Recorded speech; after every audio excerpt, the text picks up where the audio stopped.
a warning?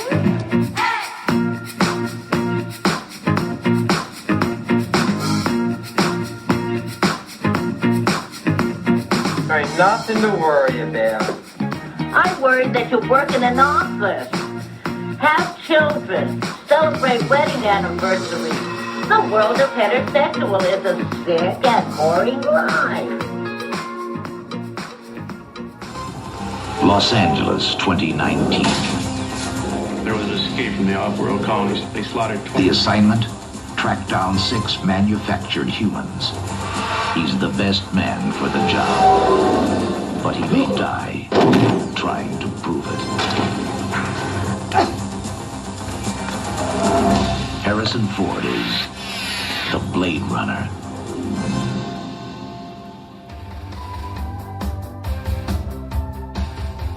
Welcome back to the show, listeners. Welcome back. Back, we've got some sci-fi for you today. We are living in post-2019 Los Angeles. I mean, I don't even want to talk about it, but this is going to bring up a lot of interesting conversations about timeline and alternate retro futures. But I'm really excited to talk about these 2 movies that we are covering today. Got a double feature today. Double feature for you. Extra listeners. Special episode today. Listeners, my name's Pete. And I'm Scott, and these are the movies that made us gay. Drew Stanley, welcome back on the show. Last on for, I believe, one of our premieres of Brokeback Mountain a few years ago. So it's good to have you back on. Yes, thanks for having me. Glad to be back.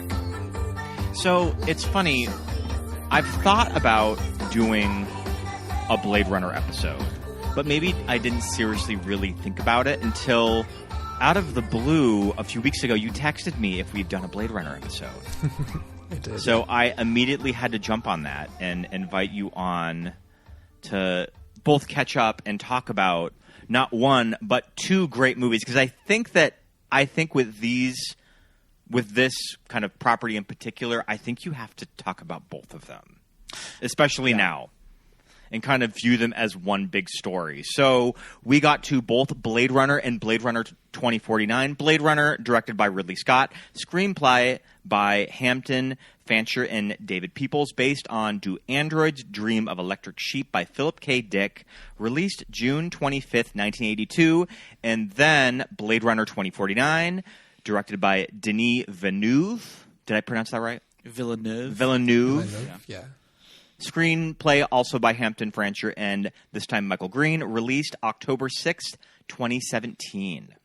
All right. So both Pete and I really love this movie. Whenever I think of our movies as a couple, just kind of movies that we just are both really into, that we love to talk about, sure, I would say Blade Runner is there.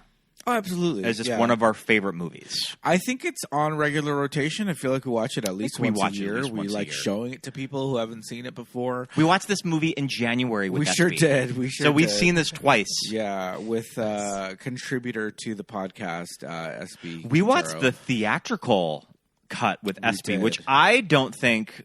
I mean, I think that I may have watched the theatrical when I first rented this movie when I was in high school, but I hadn't done a revisit of the theatrical in a really long time. So that was kind of fun.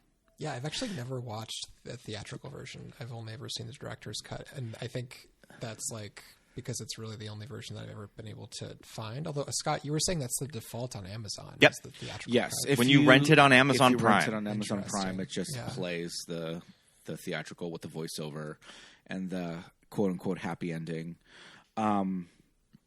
We usually take this time at the top of the show to talk about our kind of first memories of watching this movie and how far we go back with them.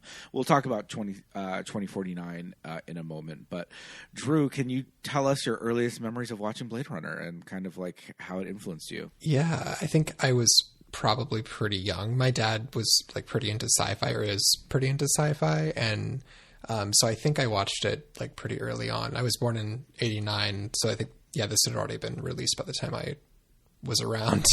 But I watched it probably before I was 10. So I don't know that I really understood it when I first watched it, but of course I've seen it, like y'all were saying, a million times since then.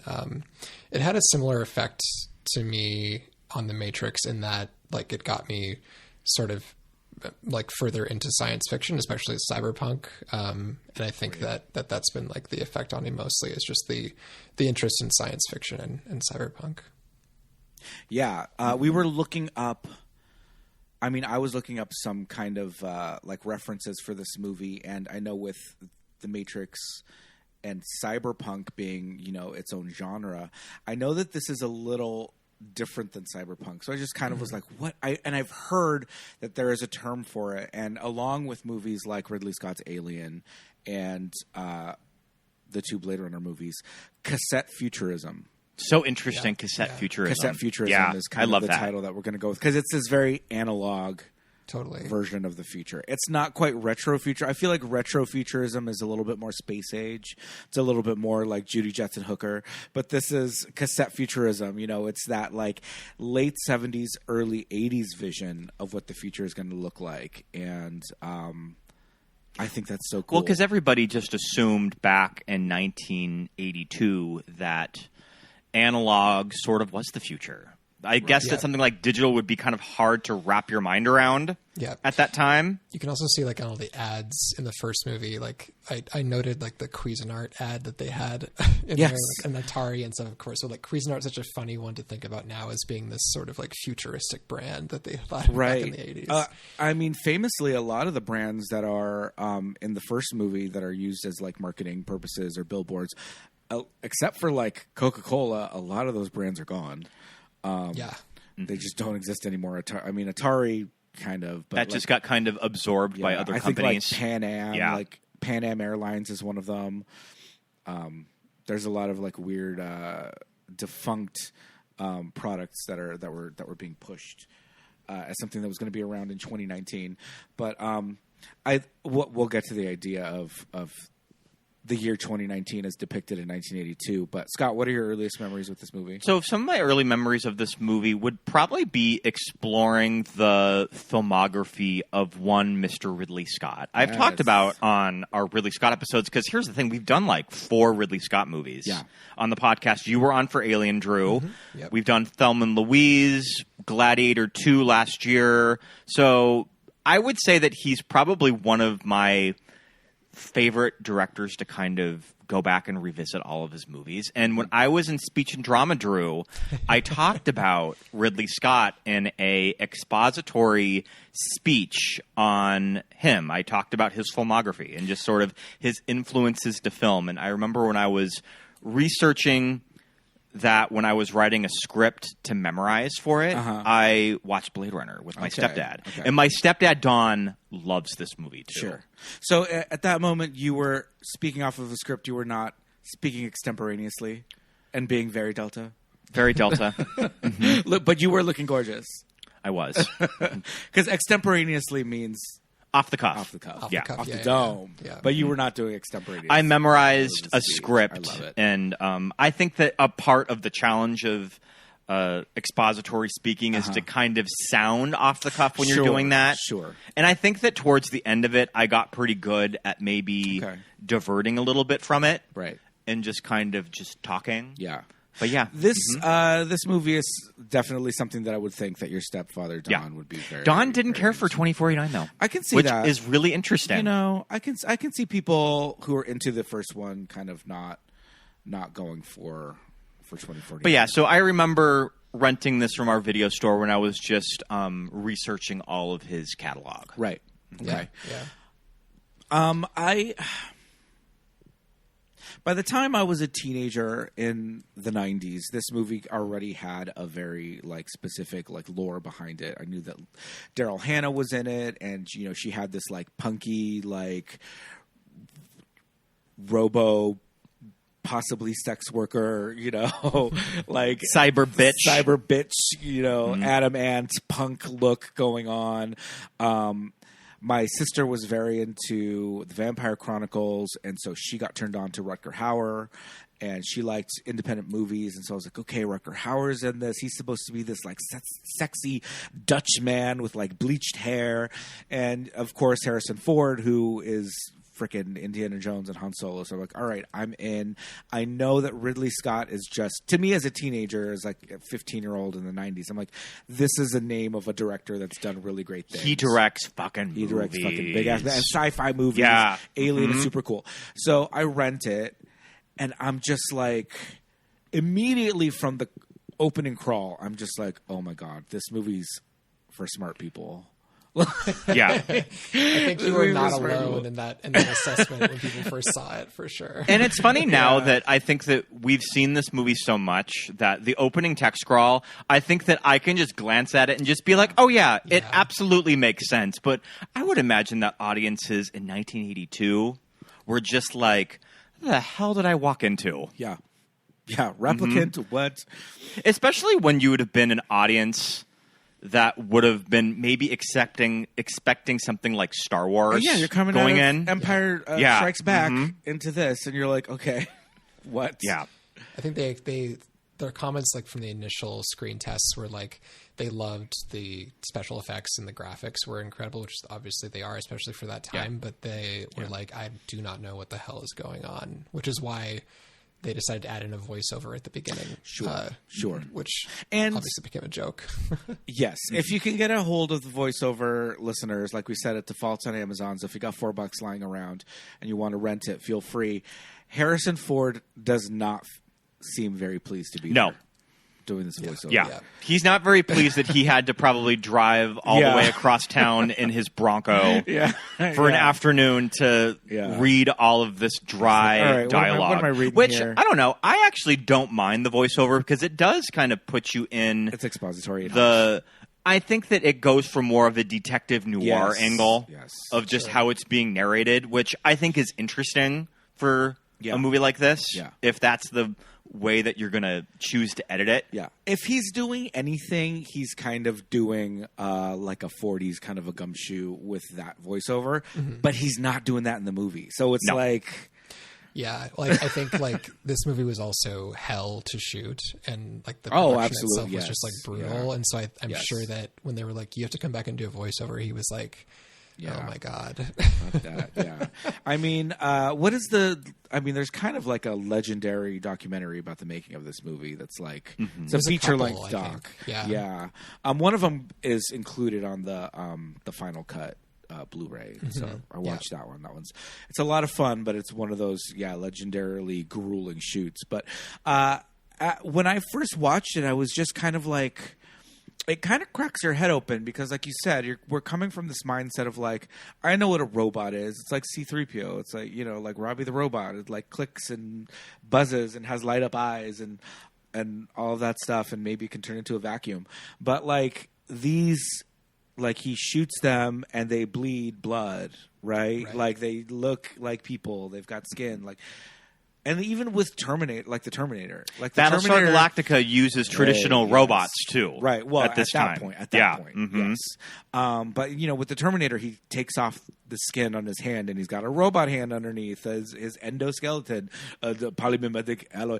But in this movie, they don't have any of that. They are simply manufactured people, right? Which is very kind of like it. Like there's a lot of questions there, and existential questions, and it's very like a little mindfuckery of like, okay, well, if we can manufacture, but we can already manufacture people like the old-fashioned way, but we're doing it this way, and so it's a kind of what makes a robot, and I think that's a lot of. Our characters, our replicant characters in this movie is kind of their motivation of just like, hey man, you built me for a reason. Right. And now you're just gonna like, you built an off switch in here and what the hell? Like now you built me and I want a life and I want to live it now. And it's, it's unfair for us as their creators to not let them live out their lifespan. There's also a lot of commentary on like artificial intelligence, after this movie, of course, to like ask like what it means to be human. And that's obviously a major theme of 2049 as well, because they find out that they can get pregnant and it's like asking like, where's the line there? Like, where do you draw it? And the replicants are essentially human aside from being like extremely strong. Like that's their main thing, and having an expiration date, or at least the model in the original Blade Runner has an expiration date of like 3 years. Right, because I think that's the thing in 2049 is that the Nexus 7s and later don't have expiration dates, and so that's why they want to shut them. That's why they want to shut down Dave Bautista, because he's a 7, but he's still illegal or whatever because he's not working for the cops. All of that stuff. But yeah, glasses. Yeah, he's just out on his sad farm. I love Dave Bautista working with like Villeneuve and just like, hey man, I know I look like this, but I'm a real actor. Like, all right, man, work. Like, he was great. I'm buying it. Always does solid work. Yeah, and for some reason they gave. Well, I guess the reason is to show that he's a replicant that can age. I was gonna say for some reason they put him in old age makeup, right? Because he looks older in this movie. Yeah, I was thinking that they did. Yeah, and I think that's just to show the audience that like, as a replicant, he can continue to age. And I think it also kind of teases the question of, with Deckard, and there's the age-old question of is Deckard a replicant and all of that. Does this movie answer it? Does 2049 answer it that he's not? I mean, I think like the director's cut very much leans into that sort of like, and Ridley Scott has since come out and said that he thinks that he is a replicant, but I haven't seen it, like I was saying, but like the theatrical cut seems to not really leave that question as open as in the director's cut. Like, it ends with his assistant police person giving him a little origami unicorn to like say that he knows what his dreams are. And so it's like pretty clear that that's what they want you to think. In 2049, I think this scene where he goes and interviews the assistant, I can't remember that person's name, who's in like Gaff. Gaff.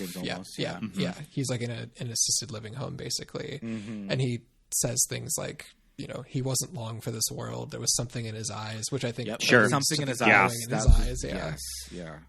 And that he was like, says that he was like retired was what he says. So yes, Edward James Olmos, Abraham Quintanilla, also Commander Adama of Battlestar Galactica. I love that Edward James Olmos has his time in Blade Runner, and then went on to. We're going to talk about the reboot of Battlestar Galactica for a minute because good. I mean, we didn't finish our rewatch of it, but that. What year was it? 04? I'd still like to finish it. 04, 05, and it kind of ran through. I think the finale was around 08. That Sci-Fi Channel reboot of Battlestar Galactica really leaned into the kind of Blade Runner aspect of the Cylons looking like people, passing for people, being biologically, essentially, impossible to tell apart. Even from, like, doctors couldn't tell them apart, right? They would have to like go in and like look at their like cellular structure, things like that, and all of those existential questions are brought up. And so we might end up talking about that a little bit. But Edward James Olmos in the original movie plays in both movies plays Gaff, who is essentially Deckard's partner, I guess. Yeah, he works with partner him at the LAPD, but the whole time Gaff is just kind of pissed off. He's grumpy. He's really short with Deckard, and he leaves his little bits of origami everywhere. One of them he makes out of like a matchstick. He makes like a little man out of a matchstick. There are some theories about Gaff that we can go into a little bit later on. But I think Blade Runner 1982 I think was so kind of. I mean, for a sci-fi movie about the future, kind of ahead of its time. It is interesting, though, that they only went to 2019 from 19. I mean, I guess that seems like a long time. Sure. Yeah, that's true. Yeah. Why did they settle on? Yeah. I mean, I'd be curious to see if that's from something from the book. If that date is just thrown out in the book. Yeah. I'm trying to remember because I've read Do Androids Dream Electric Sheep, but a long time ago. Same. But I don't remember which year that he used, but that book is more. I was thinking about the relationship between that book and Blade Runner, and obviously Blade Runner is very heavily based on it, but that book is much more like it is like a detective, like noir novel, more than Blade Runner actually is.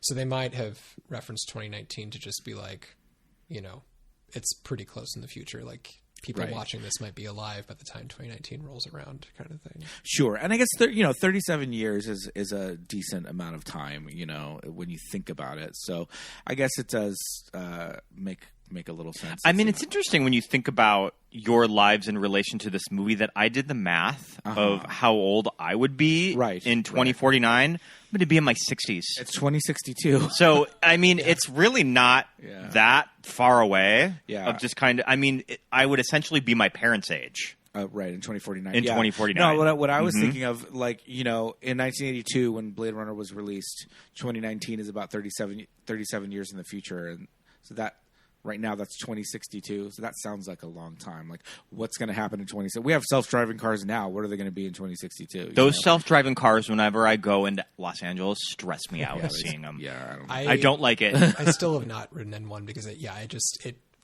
the technology just doesn't feel like, and I don't think it's actually there. They're starting to creep into my social media feed too. I don't even want to order food delivery from one of those robots, much less get into a car and drive down the freeway.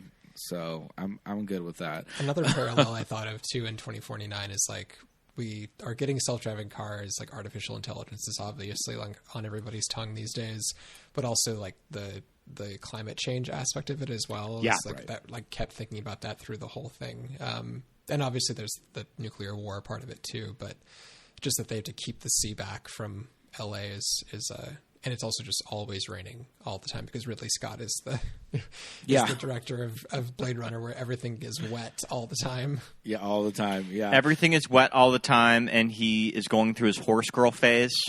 Oh, yeah. That he's really into white horses. See this in Legend. Just dreamily galloping through a forest in slow motion. So I read Do Androids Dream of Electric Sleep, although it was a graphic novel. Okay, although, cool. It was essentially the book. I do want to talk about the fact that the source material for Blade Runner is a novel by Philip K. Dick, sci-fi author, called Do Androids Dream of Electric Sheep. This movie is not called that. That title's a mouthful, right? Okay, I can see it. In the late 70s, when they optioned this movie in 77, they're like, no, fuck you, we're not calling it that. Call it something else. So Ridley Scott says, all right, bitch. And Blade Runner is never in the book. No, not at all. So let me tell you right now. Okay. The title Blade Runner does not come from the Philip K. Dick original novel, nor does it have anything to do with the story. The Blade Runner, published in 1974, is a science fiction novel by Alan E. Norse about underground medical services and smuggling.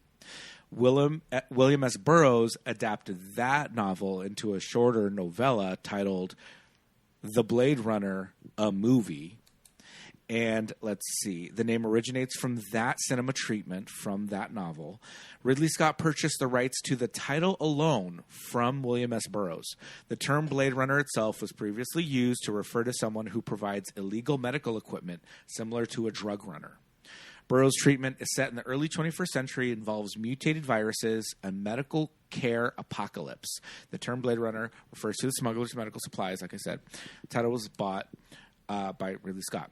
It was a source for the title, but no major plot elements of the 1982 film, though elements of the original novel, funnily enough, do appear in both 2002 films that were also adapted from Philip K. Dick's works, Minority Report and Imposter. Sure. So I think Ridley Scott just liked the title. I think he just thought it sounded he just likes snappy. And he just likes Blade Runner. And fun. Yeah. And I think that they bought the rights to the title as well after they decided to, because I think they named it something else first, or they were going to, and then they decided to name it Blade Runner. So they bought the rights to the. Yeah, but so when you think about it, it doesn't mean anything. What the fuck does that mean? It has what? It sounds cool. Replicants don't have blade. I don't know. Maybe they do, but they carry knives, but it doesn't really mean anything. And I always thought that was crazy as a teenager. I was like, why are they called that? But yeah, that's, when Ridley has a vision. Story. Yeah, I guess so. I guess so. But all right, so we talked a little bit about the cast, Harrison Ford as Deckard. And I mean, okay, so this is released in 1982. Scott, do you have the release date of this? This came out June 25th, 1982. Okay, all right. I want to look up the release date of The Empire Strikes Back. Did you say that's your birthday? Yeah, 1989, but June 25th. Yeah, but not 1982. Okay, cool. Let me look up the release date for The Empire Strikes Back, because Harrison Ford is, at this point... In between...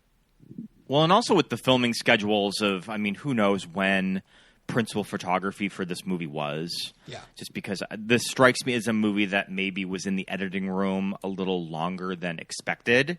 Yep. So it looks like Empire Strikes Back is May 21st, 1980. So he made them roughly in between, but then we also have to squeeze in Raiders of the Lost Ark somewhere in there. June 12th, 1981. Comes out in 1981. Yeah. So Harrison Ford is an established, huge blockbuster name. This is a draw. He's Harrison Ford. He's Han Solo and he's Indiana Jones at this point. Return of the Jedi is coming, and Blade Runner's released, and it's sci-fi, and it's a big, like, I feel like it's a big popcorn movie, but it's so different in tone. Yeah. Right. So yeah, our audience is confused. Are they just like, disappointed? I don't think that this movie was like a flop by any means. I think 2049 was considered more of a flop than this one was. Yeah, I think it still didn't do well in the box office. No, I don't think so. But then what happened, I believe the lore of it is like the director's cut was discovered somewhere, and then they screened it at a theater in like the early 90s. And it kind of brought it back into people's minds, and it became much more of a cult classic after that. But I don't think its initial screenings did too well. Yeah, and I think that probably with the director's cut, with the advent of home video, that those probably did really well, is when they just released it as a director's cut. But here's the thing, is that there are numerous director's cuts. There's the one from... so many. I mean, there's like an entire Wikipedia and YouTube deep dive that compare all of them.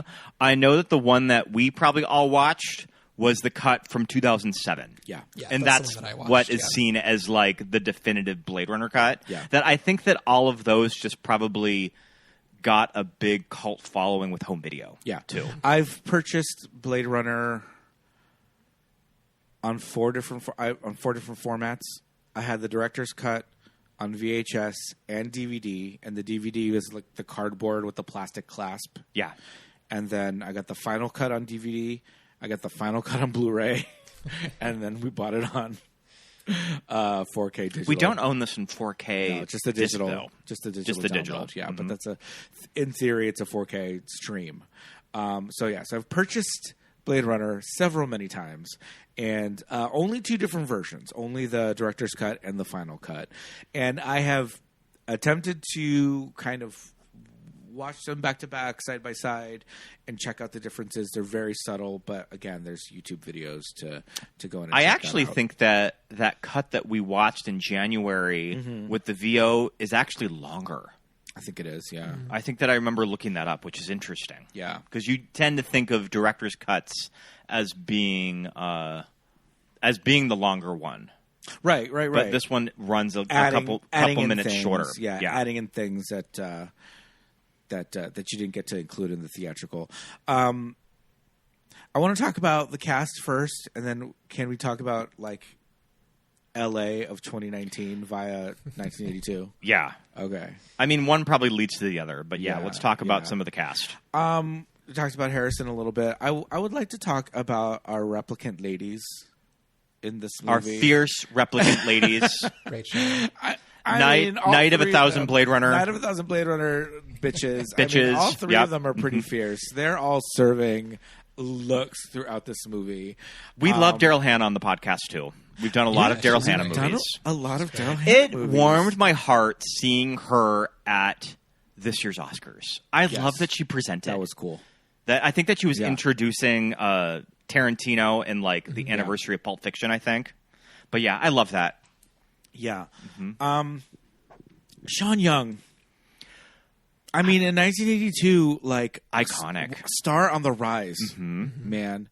I mean, we've got like David Lynch's Dune, and okay, we're going to talk about David Lynch's Dune in a minute, because especially with 2049, and all of that. But I mean, Sean, but like, what a kind of career arc, and I mean, I don't want to I don't want to say I feel bad for anyone. It's not my place to feel bad for someone.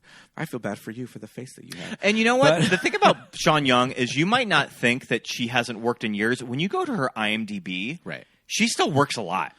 Yeah, but I mean, a lot of it's them are in, like asylum it's movies. in weird Yeah. movies, but at least she's getting the work, though. Yeah, she is. That's good. Yes.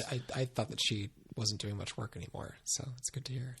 Yeah, yeah, but I mean, at the time in the early '80s, just striking, beautiful brunette, Raven Beauty, quirky personality, which we love. Yeah, we love that. Daryl Hannah has a very quirky personality. She's kind of a certified weirdo, but we love it. we love it.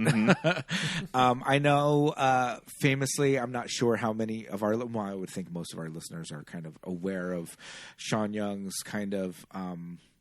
Troubles with the Batman movies and with Tim Burton's Batman movies and that kind of all of that Cast and controversy. replaced. Yeah, Cast gets hurt on a Lobbying for roles. She's gone Yeah. through it all. Gets thrown from a horse on the set of the first Batman. Gets replaced by Kim Basinger.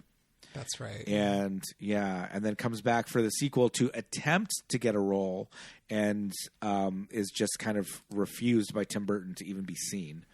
Iced out, yeah. To talk about Catwoman, and then there was the infamous kind of like not breaking into his office, but just kind of like walking in the full costume, which I love, Yeah. which she then wore on the Joan Rivers show to tell her side of the story, which I also love. We need to look It's up on clips YouTube. of that. Yeah, I need to watch It's that. it's a fierce costume because it's a '60s Catwoman Sure. costume. It's got a cape. It's got like just the mask and like her long flowing hair like behind it. Like it's a pretty fierce costume. It always bums me out in the. Oh, and she has a very like Sandra Bernhard 1990s by way of the 60s, very like bouffant Babe Paley kind of like hair, like a little short flip in the back with like the mask Sure. and the wig and everything, and it's like. It's so period early 90s, but it's fucking cool. That's cool. It always bums me out when you watch those docs on our Blu-rays for Batman and when she's being interviewed for the 1989 one, that you kind of just see this. Yeah, you can see it in her eyes. You can just kind of see this pain of, I think that my career would have gone a very different direction had I been Vicky Vale. Right. That Yeah. you just feel for her. I mean, to be fair, it's not like Kim Basinger is out there like rocking the world with all these like movies that she's been in. I mean, she has an Academy Award though. Which you always say she got lucky for. I give Kim kind of a lot of You grief give for that Kim a hard supporting time actress for win. LA Confidential, but Not my pick of the category. We'll just say that. She was looking beautiful. I'm not Yeah. saying she wasn't looking was beautiful. But she stunning. wasn't looking beautiful tonight. Stenosha Brooks. Yes, but maybe it was a little all for team look and not for team performance for that Academy Award. Yeah. But Sean Young is Rachel in this movie, and she is giving us. Is she giving us Mildred Pierce with this look?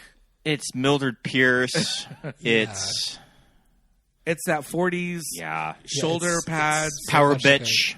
like a Great Depression almost look, or like just after the Great Depression look. Yeah. Sure. Yeah. She's got a tiny little waist. She's got big shoulder pads. Her hair is in, they're not quite victory rolls, but they're, this like rolls almost a 40s kind of hairstyle. Costumes by Michael Kaplan. Okay. And throughout this movie, all of the women that are background extras, there's a lot of stuff that like he'll go to like a nightclub or he'll go to, just kind of be out somewhere at a bar. And all of the women, all of the background extras have a very like 30s, like I would say 20s through the 40s kind of aesthetic. They have hats. Yeah. They've got veils. They've got the shoulder pads, all of that. And I feel like Ridley Scott, it might even be in the commentary, Not sure. comments on like, yeah, we kind of, what was the costume designer's name? Michael Kaplan. Michael Kaplan came up with these costumes, kind of designed this look for this era, and it was, the very early 80s. And according to Ridley Scott, he had, I think this theory holds water. He's like, hey, what became very fashionable in the later half of the 80s in women's fashion is the shoulder Big pad shoulder silhouette. pads, yeah. Well, and also just disco in general. There's a lot of 1940s influences Totally. with that period of fashion, Yes, too. yes. That kind of translates to something like Blade Runner. A strappy heel and a wrap dress and like some cool hair. But yeah, you're absolutely And right. especially It's coming very- out of the years of disco. Yeah. Yeah, it's Yeah. interesting. Like Daryl Hannah's look is more like she's got more of a punk feel to her than the other replicants do. No, Daryl Hannah is so fierce in this. I love She Daryl is, Hannah's story about auditioning for this movie and showing up to casting. And I think a lot of actresses dressed up for the role of a robot, but she said that nobody really got it. Like, no one really got the material like she did because they were all going for Judy Jetson Hooker. She said they did like glitter makeup and little stars in their hair and like all of that, and she went in and said, "I'm going to do a punk look, like a really kind of at the time is kind of a little bit of a futuristic look." For me, the wig is crazy. Yeah, it is. Oh, there's some shots where it looks insane. Like it's Daryl Hannah, so it's hard to make her not beautiful. But the wig is not doing her any favors. I mean, right? that character just toward the end of the movie when she's like flipping around and like it it gets so comical eventually. And the big black circles on her cheeks. Yeah, it exactly. looks it's a little cuckoo. It's cuckoo, but I mean, it's still great. When we first see her, she's got like the ripped fishnets and the black eyeliner and like the hair, the bleached out hair and all of that. But then later on, when she does the airbrush with an airbrush makeup machine on her own eyes. Yeah. Like, just So doing that, cool. like, fuck. And also, I mean, were these images that audiences would have, I mean, unless you were really into the punk scene, Right. this would have been a very different type of thing for audiences at the time to see in a movie. Right. Too. Yeah. She said she was influenced by Adamant, which, I mean, to be can see fair, Yeah. Adamant was a little bit more on the pop music side of things and the new romantic kind of look, but he was very influenced by kind of like Native American culture with like makeup and things like that and the face painting and all of that. But such a cool look, and I love the character of Pris. I think that was the gymnastics. All that was something that Daryl brought to the part. They were like, well, can you do anything? She's like, well, I could do this, and She can do a backflip. did a back handspring, and they're like, sweet, A lot of them. let's put it She in does there. A lot of those backhand springs. Yes. Her signature move is the thighs. The thighs. Yeah, the thighs. Mm-hmm. It's her Bond villain kind of move, snapping her neck in between those thighs. Love it. And then we have Joanna Cassidy. I'm right Zora. on top of that rose as Zora. So we saw this at Hollywood Forever Cemetery, summer of 2019. That we saw it wow. at for the big cemetery screening, and Miss Cassidy introduced the screening. Yes, she did. Mm-hmm. Yeah, she came out and she introduced it, and that was really cool to see her. Had they done her inserts yet at that point? She talked about the story of getting the call in the 2000s to come back in and reshoot scenes. Drew, are you familiar with this? I'm not. No. This This is kind of cool. Yeah. I mean, so- this is one of the big director's cut choices from Got it. 2007. Right. So going back a little bit to Daryl Hannah's wig, Joanna Cassidy's hair in this movie is psycho. Yes. Her hair is psychotic. very period, too. It's period 80s. Yeah, it's very period 80s. They don't do anything to make her look like not an 80s woman with big, blow dried, barrel curl hair. And so when she's Zora, I mean, her look is crazy, right? She's got this like chest plate situation that's hanging on her like hangers, and little she's black like panty. and she's like a burlesque performer, She right? sure is, yeah. I think the idea is that she does something a little unsavory with that snake Oh, I see. on the stage. Oh. I think that's the idea, because there is a deleted scene where there's someone else doing like a burlesque thing with an animal, and they were like, we're just going to cut this because it's weird, and there was like mud involved, and there was like special effects and everything, so they left that out. And I think when you listen to like the announcer in the back, he's talking about Zora and the snake and all that, and I think it's a little donkey show-esque. Sure. If you know what I mean. Yeah. So it was 2019. You just never know what they were doing. Exactly. No, all bets are off. And, I mean, not for nothing, Joanna Cassidy shows up in this movie, tits out. Like, first... Slamming body. First scene. She really does. Yeah. I'm very fascinated with that futuristic blow dryer. That she sticks her head in. That's a good idea. Yeah. It's a cool idea. This needs to be a thing. Yeah. Is like getting in like a cool little tube to dry off your hair. And then she's wearing like a rain tarp kind of as she's running in the chase scene. Yeah. The clear plastic coat, which is, it's very fashion, Yeah, it looks like a raincoat, but it's still very fashion. But so she's got curly hair, as this character, and she's running through the streets of LA, and Deckard eventually retires, quote unquote. Zora shoots her, and as she gets shot, she breaks through the glass and this window display and all of this stuff. And if you watch from the director's cut backwards, it is very clearly not her. It's a stunt person with like... Is it a man? It might be. Is it a man in a wig? But it's like know. a Mrs. Roper wig. Yeah. It's like... It clearly does not look like Joanna. Yeah, it's really bad. But, it's in there. It's what they got. It's a very difficult stunt. They're running through glass, breaking the sugar glass, all that stuff. And Joanna Cassidy clearly can't do this. Right. Yeah. So, in 2010, you said? I think it's 2007. When they are going to go back in and create the final cut, they call her in. She goes into the studio. They put her up in a rig and green screen. And they kind of recreate all the shots with her face acting. Wow. And they do a face replacement over the stunt double. I hadn't read about that. Yeah. Yeah. That's wild. And the hair and everything. So they paint out the Mrs. Roper wig. They include like Joanna Cassidy's hair. And you can see that it's her face. And she's like doing these pained expressions and all that. And yeah, it was 20-something years later. And there she was doing it. And I think for the most part it works. I think if you didn't know, you wouldn't know. You'd be like, cool. I didn't notice and I had no idea. Watching it a couple nights ago again. Yeah. Yeah. So that was really cool, and that was great seeing her at that screening.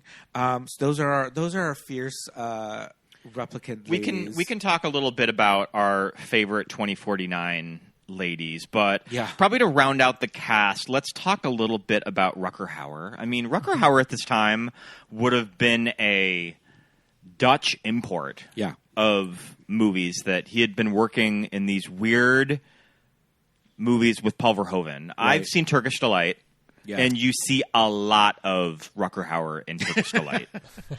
Okay. You are very familiar with his body during that movie. He is a European man. Yeah. He was not born. But yeah, I really love Rutger Hauer in this movie. Uh-huh. He's always my inspiration when I would bleach out your hair? When I would bleach out my hair. Extremely queer coded in this movie. Oh my gosh. Yeah, and that's the thing about doing this movie for the purposes of our show is that I think that initially when I think about doing these movies, and I really don't think that there's any queer coding reading for this movie, and then I do a little Roy. Google search, and I'm like, oh, there's been a lot written on queer theory in Blade Runner that I don't think that I initially thought about, which is pretty cool.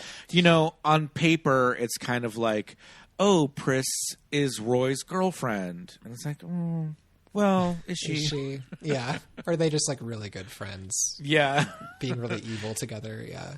Yeah, I think that a lot of the writing that I was reading about the queer themes of Blade Runner, people are trying to make the replicants queer because they are the outsiders and people are coming after them. I think that's like a pretty...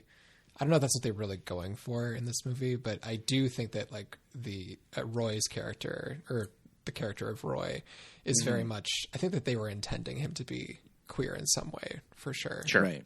Yeah.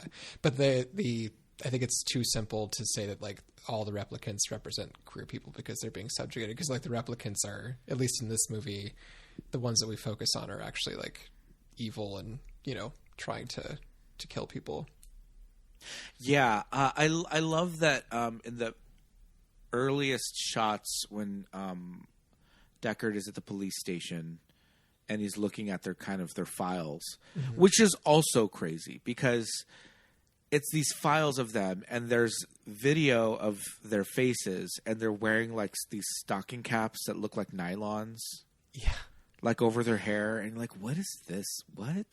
And like, are they about to get in their spacesuit? Yeah, and it's clearly video. Like you would think it would be an image or like a couple of images, and it's just shot like, you know what I mean? Like it just, to me, I was just like, what is it? Why did they shoot it this way?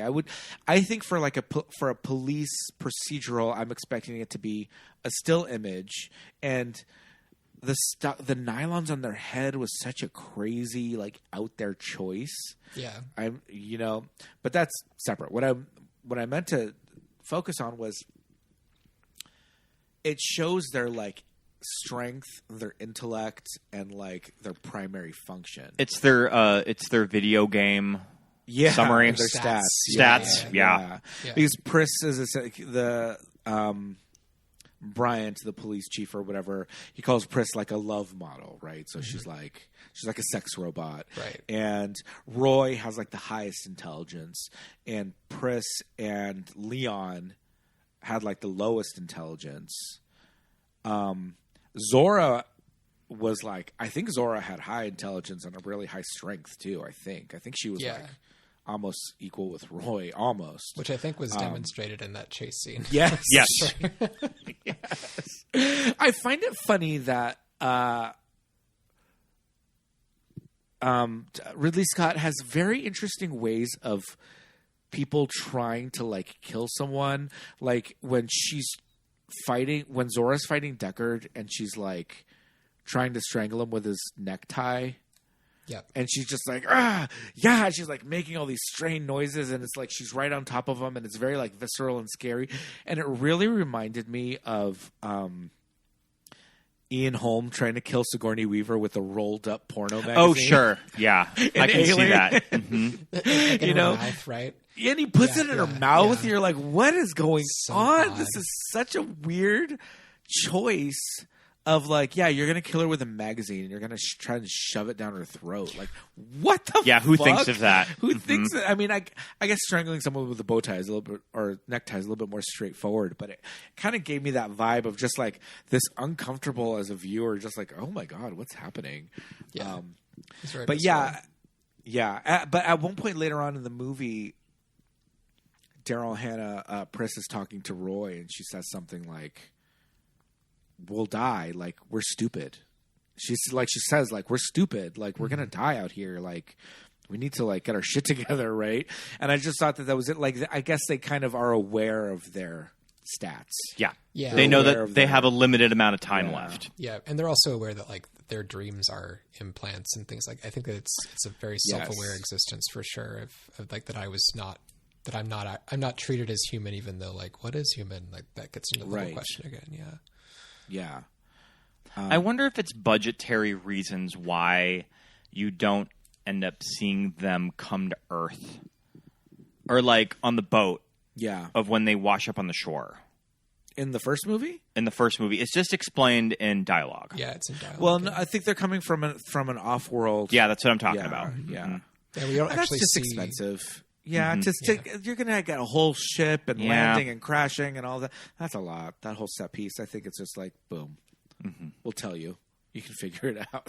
There's probably opportunity there, too, for like future movies of like the off-world stuff in Blade Runner as well, I imagine. But probably, I'm sure someone has explored that or is exploring it currently.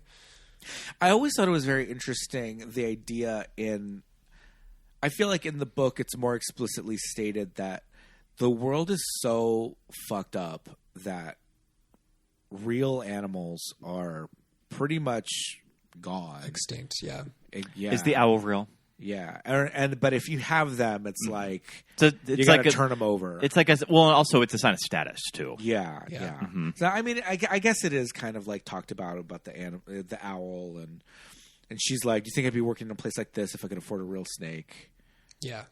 kind of thing. Well, the owl's eyes glow at one point, so I think we know that it's a replicant. Yeah, and that's a big thing of how they photograph all of the replicants is that they all have that animal, red reflection in their eyes. You know how they did how they're photographed was they had a two-way mirror that they put between, I think it was between the camera and the person that they're shooting, and then they just covered the tint a little bit. So or I guess it's a reflection of the two-way mirror. So when the camera is shooting it, the two-way mirror is reflecting back on them, which is actually a big reason why I think that the Deckard being a replicant thing came up during the first screening of the film or the first cut, because there's a scene where Deckard is kind of behind Rachel and his eyes glow a little bit.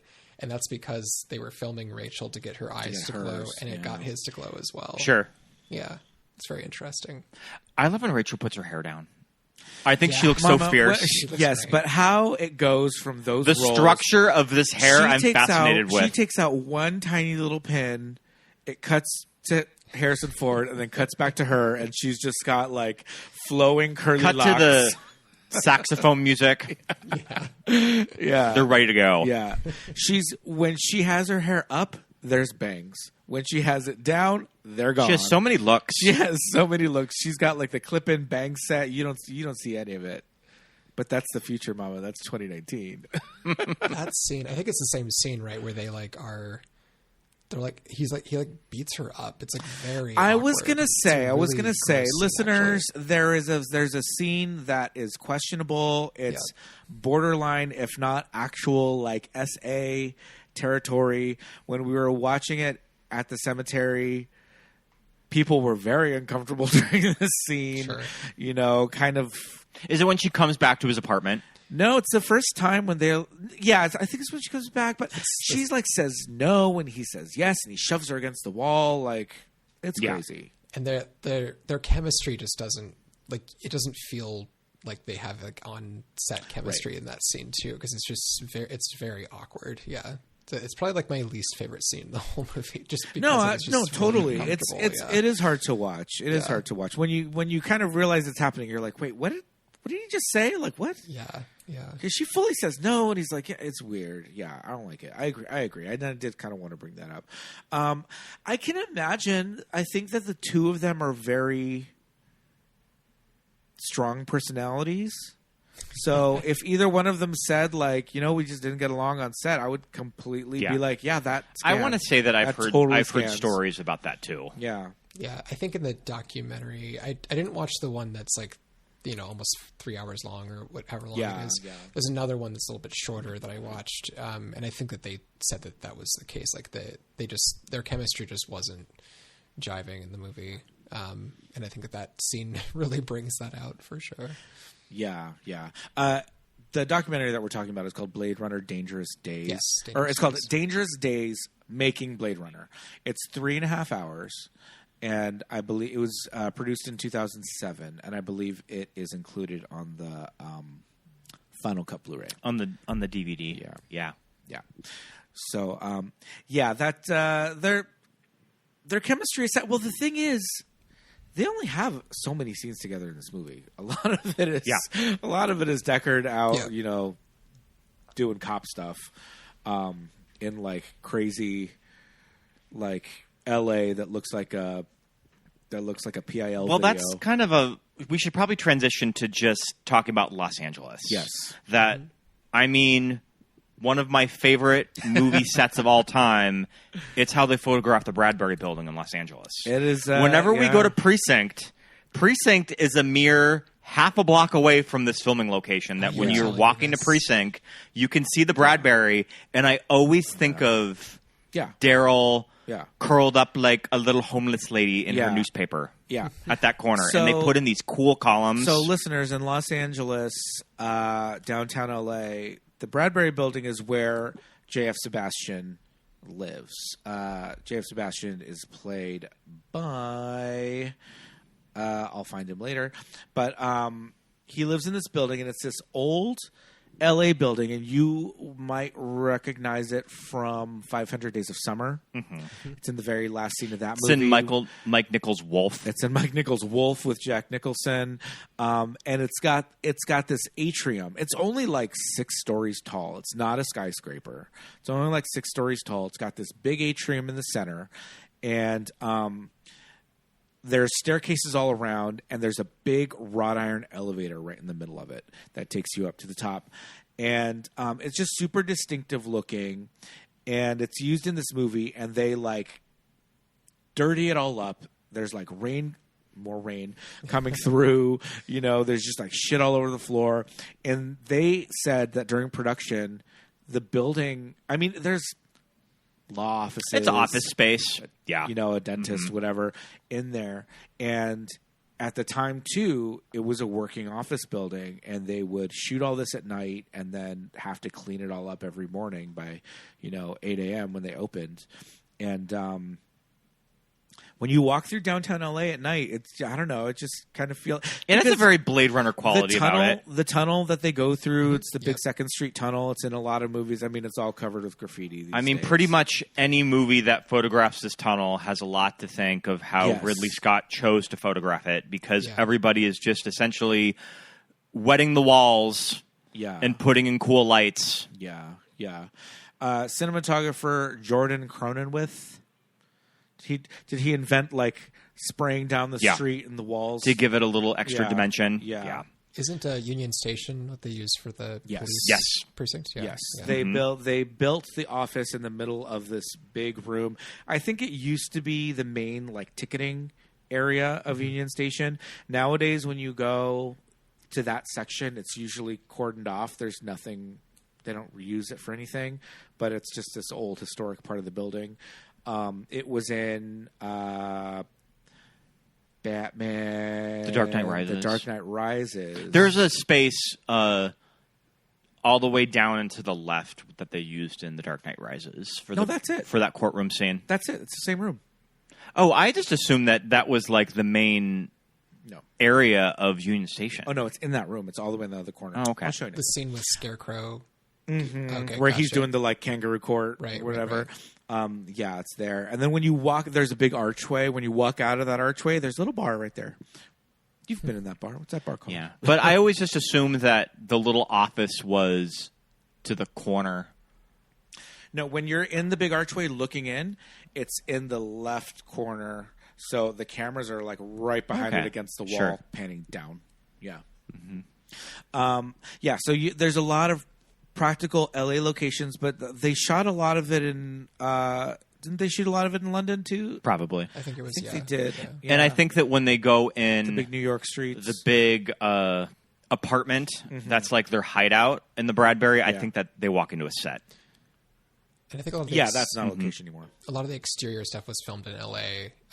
They took, I think it was Universal Studios, the New York, what they used for New York stand, and they just made it like tons of neon signs and trash everywhere, and they always filmed at night.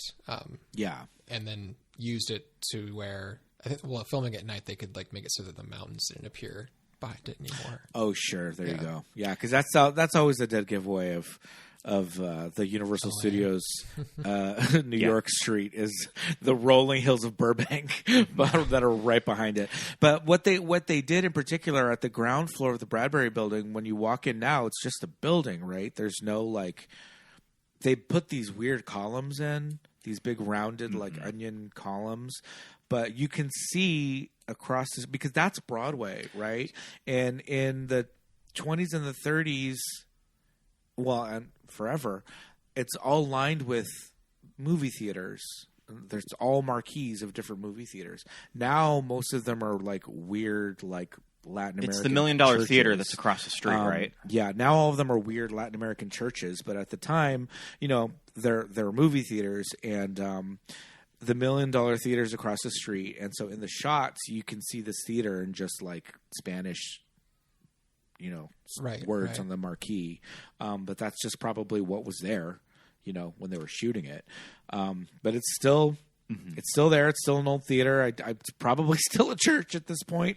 But there's a couple that have been restored and revived. The Ace is one of the old movie theaters, was purchased by the Ace Hotels, and that was kind of redone. And, Not anymore. But yeah, now that's gone. But it's a really old part of LA, Off Broadway. and the Precinct is a big gay bar that's really fun. That's on 4th and Broadway, and the Bradbury's on 3rd and Broadway. The one distinctive thing about the Bradbury building is that when you walk in, there's a Subway sandwiches on the first floor. So when you walk in the doors of the Bradbury building, it just smells like Subway bread. Yeah. Mm-hmm. The worst bread. I always feel like when I leave a Subway, I smell like BO. Like that's what the smell smells like to me, like on my clothes. That 3D printed bread that they have in there. It's it's The weird. yoga mat bread We're not Subway girlies in this house anymore. I always wonder where the Tyrell Pyramid is in Los Angeles. Okay, and you had a good theory about this the other day when we were driving to Long Beach. As our listeners know, we have a real bug up our asses about geography in these movies, especially the ones in LA. And the Tyrell Pyramid is this huge structure, and I think it's. I think I have an idea of where it could be. It probably doesn't make any sense or doesn't even matter. I don't even think that the filmmakers were kind of envisioning this, but I think it's probably in like the Crenshaw area. But I was thinking more like, what am I thinking of? Where's the Oscar Mayer factory? It's like where the Vernon, railroad tracks are. Vernon, like where the railroad tracks are off the 710. There's a big flat area there. I think that's where it is. There's a lot in the sequel. There's a lot more along the ocean, like you were talking about, holding in the water. So I wonder where that wall is that's there. But where the hell is the Tyrell Pyramid? Where is like downtown LA? Not sure. Who knows? But it's fun to speculate. I put in my notes that in 2049, San Diego is just like a waste processing place. It's the dump. Yeah. I was like, it's the city dump. Mm-hmm. Yeah, I'm here for the San Diego erasure. Just kidding. But yeah, I think it's very cool that they were just like, sure, Los Angeles, like let's just put it there, and who cares? This is just what it's going to look like. But I mean, kind of leading into the 2049 discussion, I think it's really, you have to go into it with this mindset of, okay, 2019 is the first movie, but it's the 2019 of 1982, right? And so now it's 2017 and it's 2049, but it's not 2049. What does the future look like from that movie's version of 2019? Which is really interesting to think about. It's kind of a mindfuck, but it's kind of a fun mindfuck. I'm like kind of here for it because it's that cassette futurism. It's that like Nostromo kind of like. There's, magnetic tape holding everything together and pneumatic tubes and all of that. Well, they did a great job in 2049 of making it still the cassette futurism, but it's futuristic to the 2019 Blade Runner aspect of it. So there's more things added into it that would be futuristic to them, but they still keep the analog stuff in there as well. Like they did a really good job doing that. Yeah. It was interesting to go to this movie October of 2017, that almost the reception of Blade Runner 2049, while I think really liked critically, I do remember audiences being very turned off by it. Right. That I remember when we went to it at the Santa Anita Mall, I remember seeing walkouts. Yeah. Really? Mm-hmm. I remember, I think that we were some of the last people in the theater watching it, and that most people had left.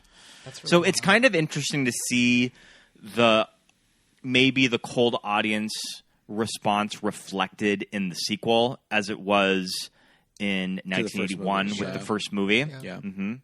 I mean, it's a 3-hour sci-fi epic directed by a French auteur. Mm-hmm. And here's the thing is that I think that now audiences have really embraced his visual style. The Dune movies are really loved. Yeah. That I think that if you were to make this movie now, he's French Canadian.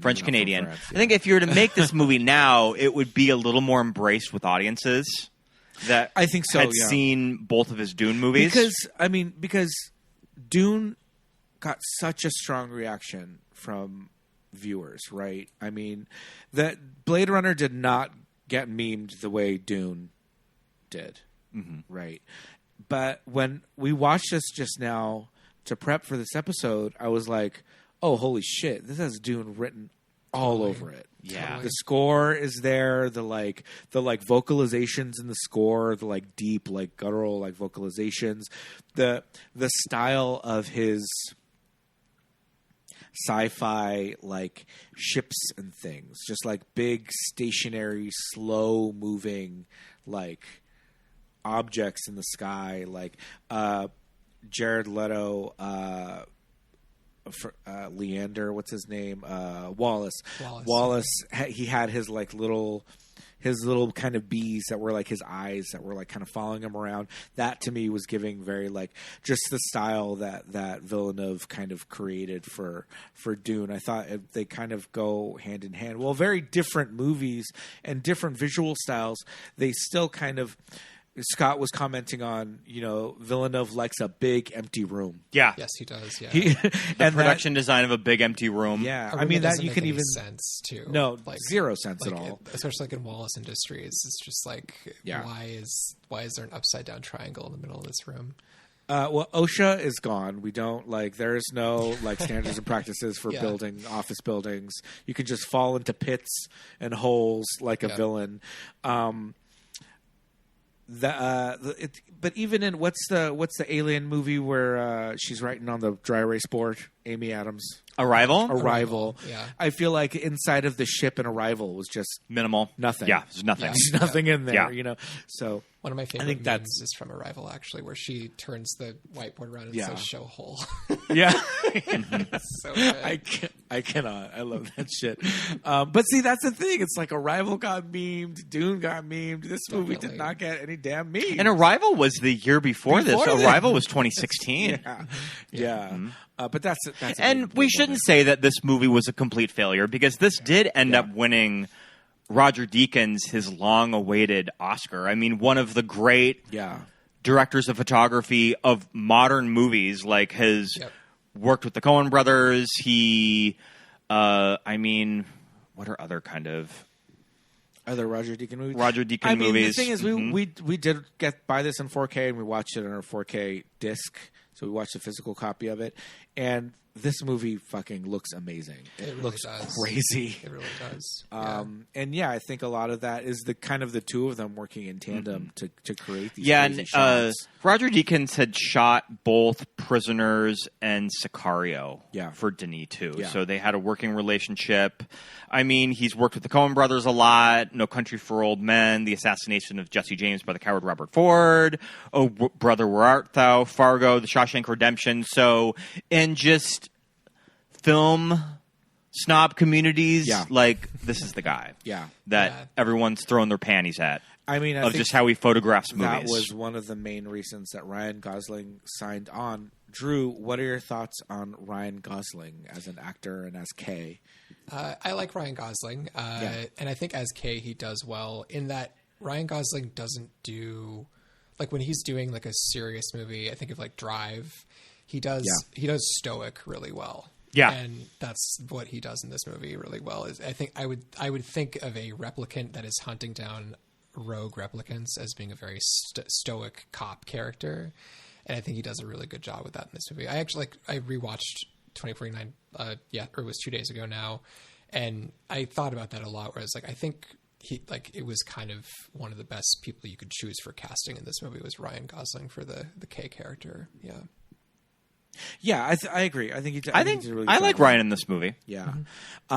What did we? Oh, okay. So I was watching the trailer for the upcoming Tron movie. What's it called? Tron something or another. And I'm watching the trailer and I'm like, okay, this looks kind of fun. New Tron movie. I am here for it. And then Jared Leto came on the screen, and we both go, "Oh." Do you think that Jared Leto is just really affordable? That Tron Ares. It's called Tron Ares. Tron Ares. But yeah, it's just, I mean, no shade. I like Jared Leto. I grew up on Jordan my Catalano. Punk life. He will always be Jordan Catalano.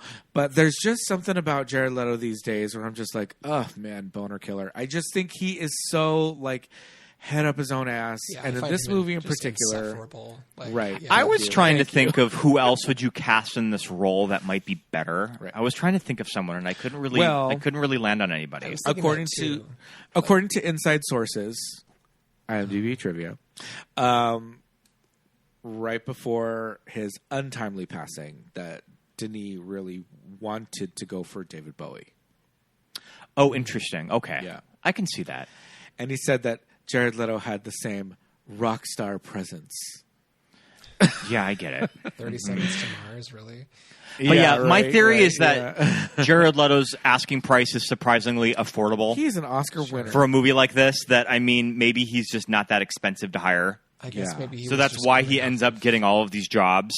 Was he probably just coming off of like Suicide Squad as the Yeah. Joker when this movie was coming out? So, speaking of that, I'd like to read a little something that made me kind of shudder. Notorious for his unorthodox preparation for roles, Leto continued his unusual practices for Blade Runner by wearing custom opaque contact lenses to work the set completely blind. All right. Villeneuve recalled his first day shooting with the actor. He entered the room and he could not see at all. He was walking with an assistant very slowly. It was like seeing Jesus walking into a temple. Oh, jeez. Everyone All became right. super silent, and there was a kind of sacred moment. Everyone was in awe. It was so beautiful and powerful. I was moved to tears.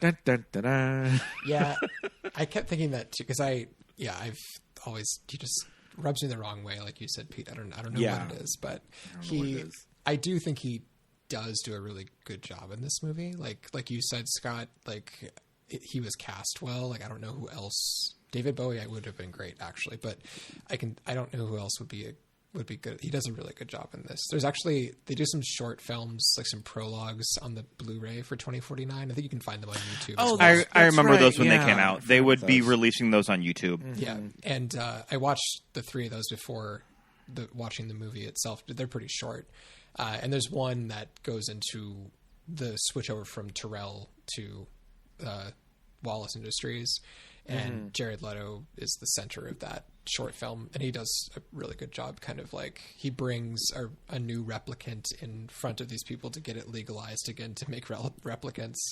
And they're like, "Oh, this thing is illegal. What are you doing?" And he's like, "I know he'll obey me." And he tells the replicant like, "Choose to either kill me or kill yourself." And the replicant like kills himself in front of these people. And that was like basically how he got it legalized again to make replicants after the blackout after the first Blade Runner. The replicants like set off an EMP and blacked out everything and erased a bunch of data in the Blade Runner universe. Right. And that was kind of explained in this movie. I know there was like an anime series that was on Netflix. Or was it on Netflix? It was like Blade Runner, like, was it Black Orchid? I forgot what it was. Oh, I don't remember. I remember that leading up to 2049, there would be stuff released on YouTube. You know who is one of my favorite characters? Is Jared Leto's right-hand bitch, Love. I love that character. She's great. Yeah. I love that actress. She cries every time someone dies. She just automatically starts crying, even though she's the one doing it sometimes. Yes, this is true. What is this character? What is this actress's name? Sylvia Hoeks. Sylvia Hoeks. Yeah, she's Dutch. Yeah, she's really good in this. She's kind of a fierce bitch. Oh, she's a model. Oh, she's a model. She's beautiful. All right. Ana de Armas. I mean, she is kryptonite for our straight friends. Of that, they cannot resist Ana de Armas. It's true. She just has that effect on men. Yeah. So I kind of like that she's the hologram girlfriend. The hologram girlfriend. Yeah. She represents also like the loneliness of being in Kay's position of being a replicant that kills replicants, because everybody hates you, whether they're human or replicant. And then also your girlfriend is just this like AI model that, you know, the scene when he walks on the bridge and the gigantic peak, Ana de Armas comes down. It's just like, oh, this is my girlfriend that I just watched die. But here she is in this large form because she's just a product. Yeah. Yeah. Mm-hmm. And like anybody could buy it and it's the same face. And like, also it's just, it's that thing where he would get the notifications for like updates or whatever. And it's the song, and it's the Peter and the Wolf song, and everybody's okay. Oh, I see now. It's like the equivalent of your like Grindr notifications going. You're one on, of those like, guys in the middle of Denny's or something. We're like having that romantic moment in the rain, and then she just freezes. Yeah, he's getting a phone call, and it like just expands next to her, like the phone screen, and it's just like, oh man, she's just a computer. Yeah. Oh, we didn't talk about it, but there's that moment in the first Blade Runner where there's phone booths throughout LA, but they're video phone booths.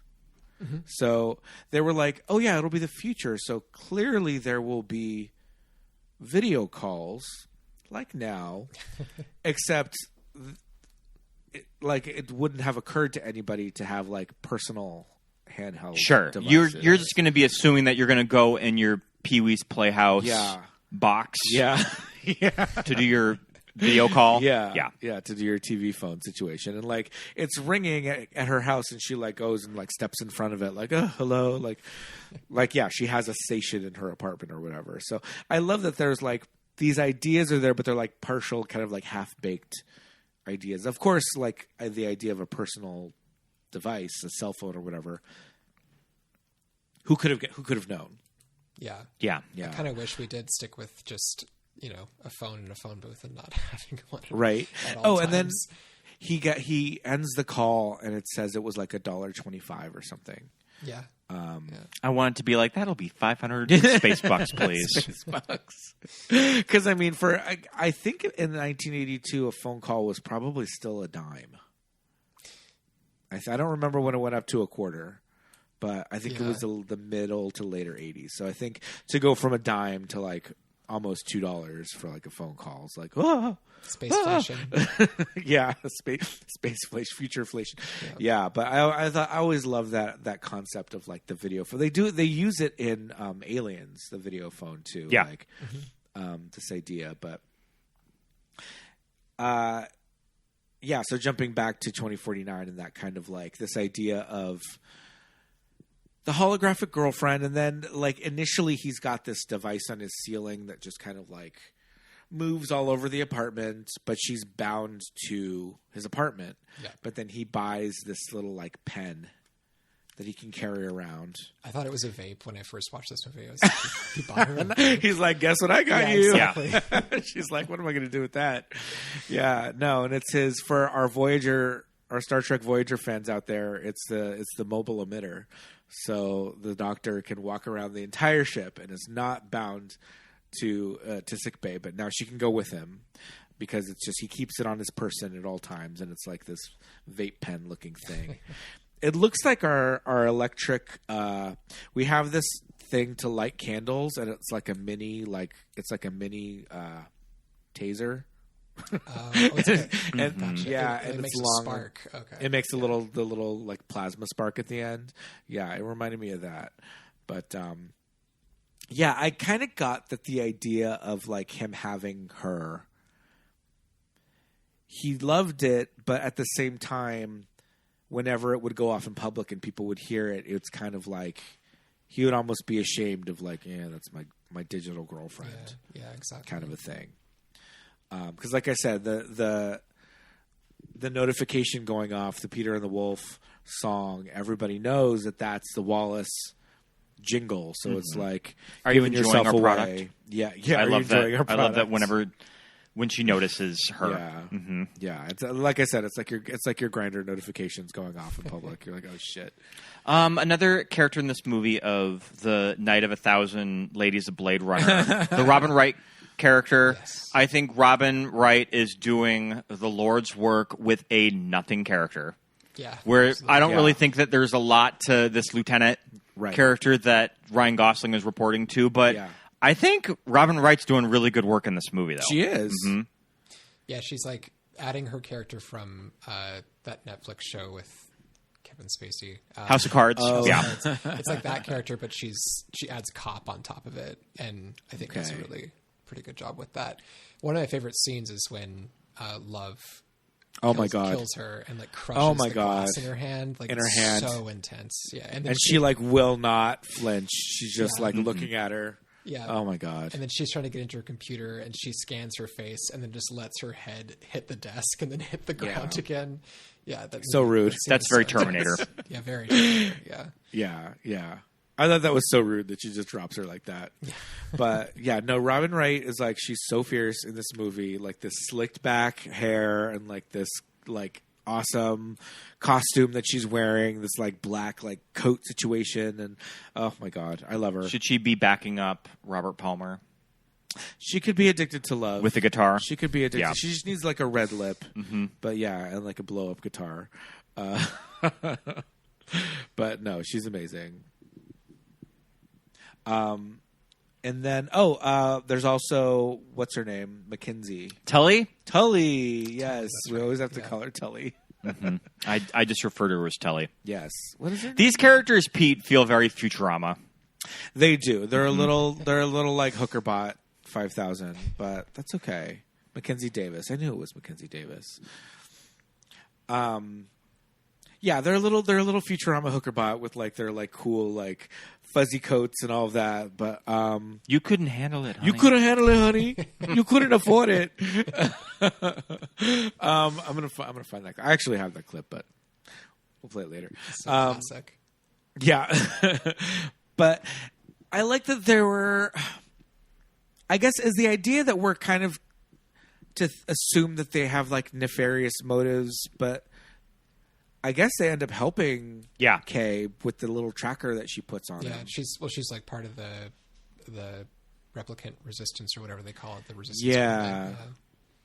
I don't know if at the beginning when you're introduced to her, the two other like sex robots are also part of the resistance, but she obviously ends up being. Well, that woman like tells them all like go find him. Oh, right. She's like True. the guy in the jacket, like go. Yeah. And you're kind of like, what's going on? Like you think that she like put a mark on him or whatever. But then later on we find out that she was like this like part of this, robo resistance force or whatever. the digital underground. That's like out there to take down. I guess they're trying to take down Wallace Corporation, right? I guess. Yeah, I Or think they're so. trying to kill Deckard. They want to kill Deckard, but they also I'm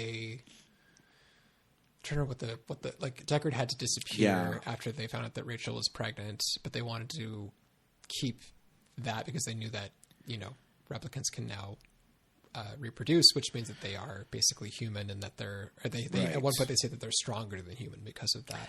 Right. Very Battlestar So Galactica. I was going to say this is a main Yep. arc on Battlestar Galactica. Cylon reproducing with a human, and and what happens with that baby, with this like hybrid baby, and what becomes of it. This movie has big ideas, and the thing is, Blade Runner, the original Blade Runner, has big ideas, and you could be like, oh my God, that movie's so complicated, like what's going on. You watch 2049 and Blade Runner looks like a kids movie. I sometimes have to just kind of take a back seat with 2049 and just kind of just maybe vibe with it a little bit and not all the think stuff we were just talking and about, not think like, too hard on the story of it, because I'm just gonna I'm Doesn't just gonna matter. give myself a headache and just kind of go with it a little more. Yeah, I really love 2049, and I do like that it's also been pretty embraced by people who are Blade Runner heads, I guess, when it came out.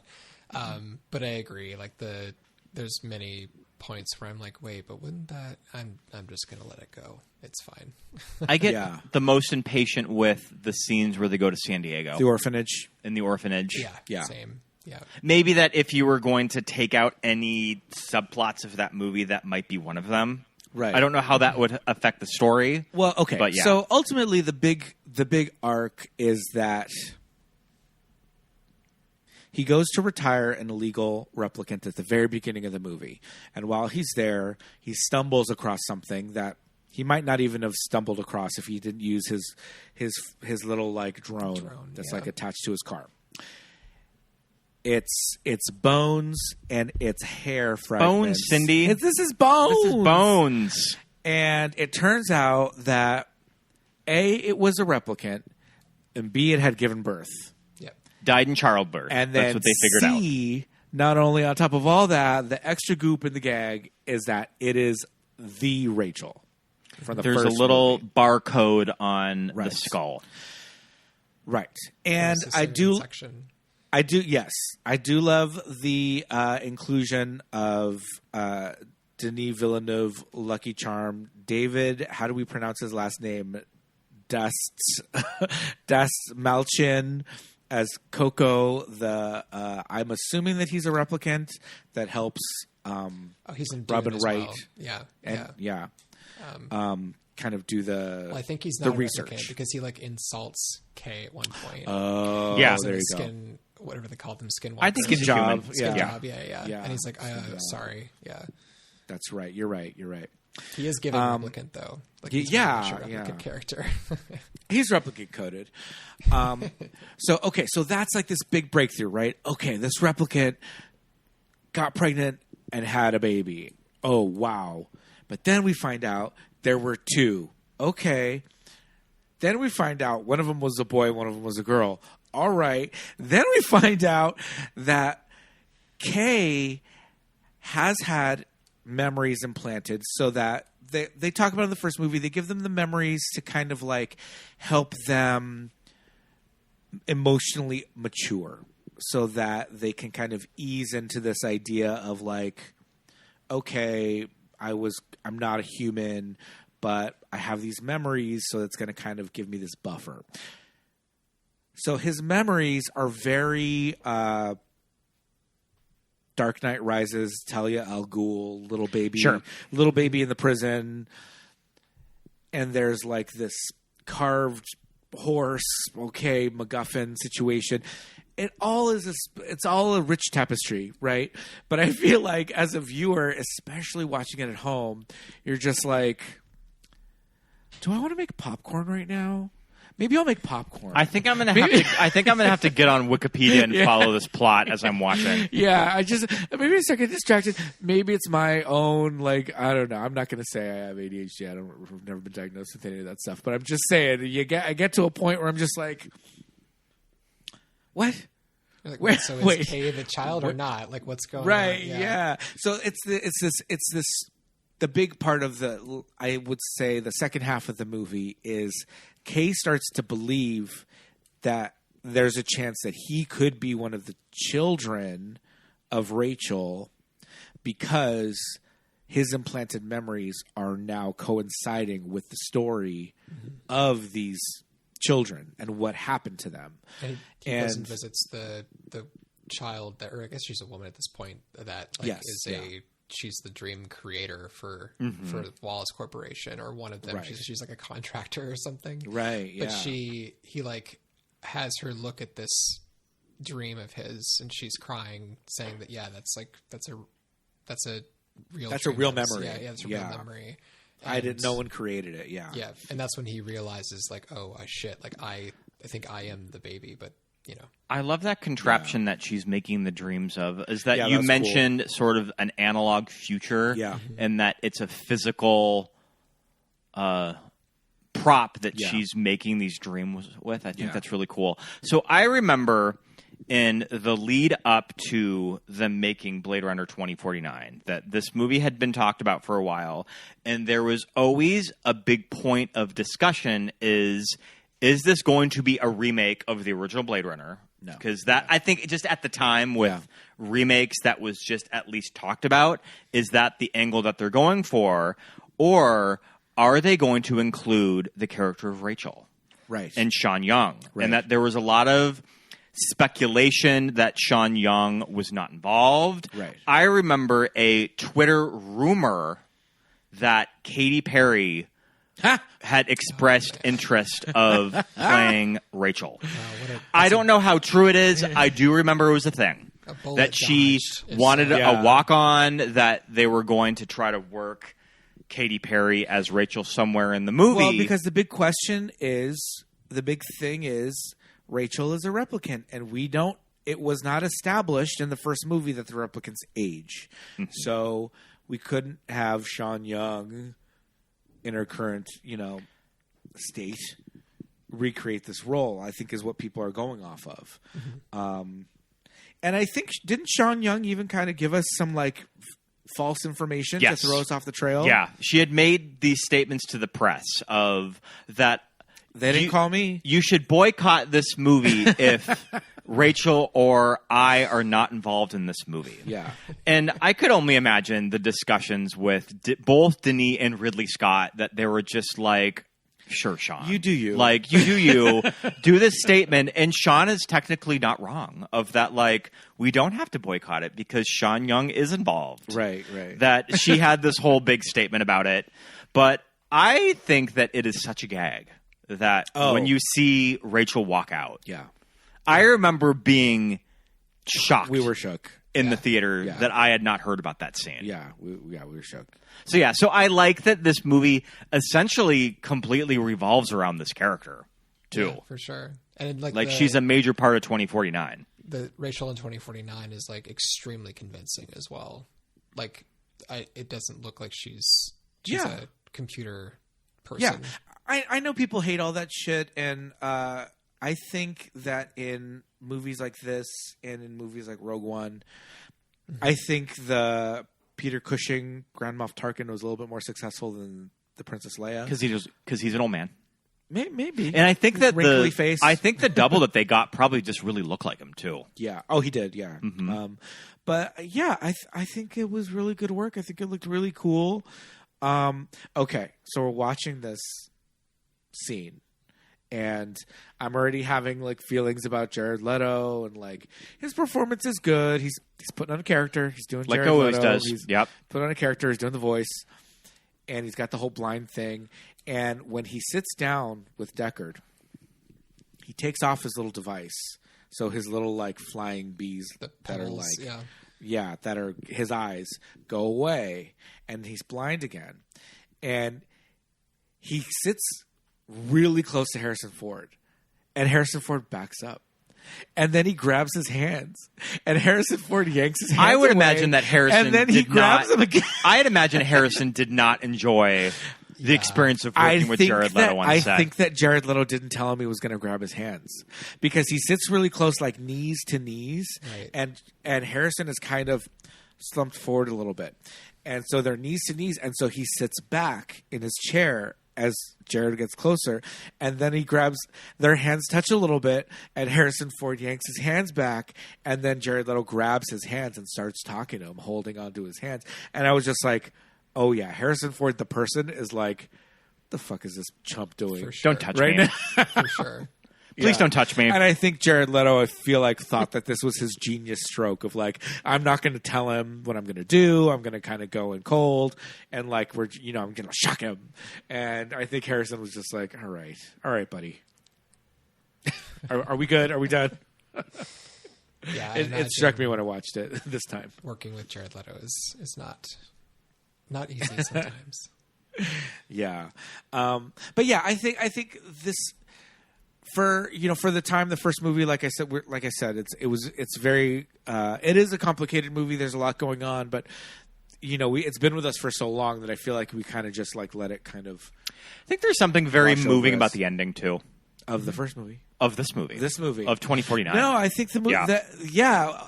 As high concept and as complicated as the plot structure can be, I think if you just kind of let it go and watch If you just it, kind of vibe with it, Yeah. yeah. Yeah, for sure. there's some really great, beautiful moments in it. It's interesting too that they let Kay die at the end. Yeah. Yes. I thought that was a really interesting move. Or I guess we're supposed to assume that he dies because he just lays down. But I think so. Yeah. So yeah, I mean, again, it's I think that it was really kind of with the director's cut and then the final cut and then all the fan theories, I think the first movie, and then even with Ridley Scott's statements, I think the first movie is super straightforward in that Deckard probably is a replicant, and now here we are. We've got a sequel, and it's so many years later, and he's an old man.